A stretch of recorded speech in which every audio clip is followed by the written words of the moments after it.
ప్రభు ఏదైనా మార్చగలడు. ప్రభు ఏదైనా సాధ్యము చేయగలడు. ఈరోజు నువ్వు అదే దేవుని పాదాల దగ్గర నువ్వు ప్రాధేయపడి, ప్రభా నా జీవితాన్ని నీ చేతులకు అప్పగిస్తున్నాను.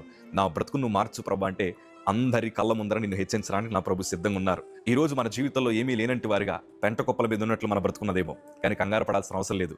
మన చరిత్ర మార్చడానికి ప్రభు ఉన్నారు. మన జీవితాన్ని ఆశీర్వదించడానికి ప్రభు ఉన్నారు. బహుశా నీ సొంత కుటుంబమే నీ జీవితంలో నువ్వు అభివృద్ధి చూడలేవు. నీ కుటుంబం ఆశీర్వదించబడదు. నీ బ్రతకంతా ఈ కన్నీటి పర్యాయాలను మిగిలిపోద్ది. బహుశా చుట్టూ ఉండే మనుషులు నిన్ను బలహీనపరుస్తున్నారేమో, కానీ ధైర్యంగా నిలబడండి. నా ప్రభు మన చరిత్రను మార్చగలిగిన దేవుడు. ఈ మధ్యన ఒక కొత్త పాట కూడా వచ్చింది కదా, ఏమైనా చేయగలవు, కథ మొత్తం మార్చగలవు అన్నట్లు. నేనంటే అది వాస్తవానికి నిజం. ప్రభు ఏదైనా మార్చగలడు. ఈ రోజు ఏం జరుగుతుందో మనకు తెలియదు. మందన మేపుతున్న దావీదిని నా ప్రభు సింహాసనం ఎక్కించాడు. చెరసాల్లో ఉండిన యేసేపుని నా ప్రభు సింహాసనం ఎక్కించాడు. అగ్నిగుండంలో ఉండిపోయిన షడ్రక్ మేషక్ అబేద్నెగోల్ని రాజు ముందర బలమైన సాక్షులుగా ప్రభు నిలబెట్టాడు. ఈ రోజు నేను అంటాను, ప్రభు కోసం మీరు నిలబడితే చాలు. దేవుడు మీ చరిత్రను మార్చడానికి ప్రభు సిద్ధంగా ఉన్నాడు. అందుకే చుట్టూ ఉండే మనుషుల మాటలు మీ హృదయంలో పెట్టుకుని భయపడాల్సిన అవసరం లేదు. ఎందుకంటే చరిత్ర మార్చిన దేవుడు మనతోనే ఉన్నాడు.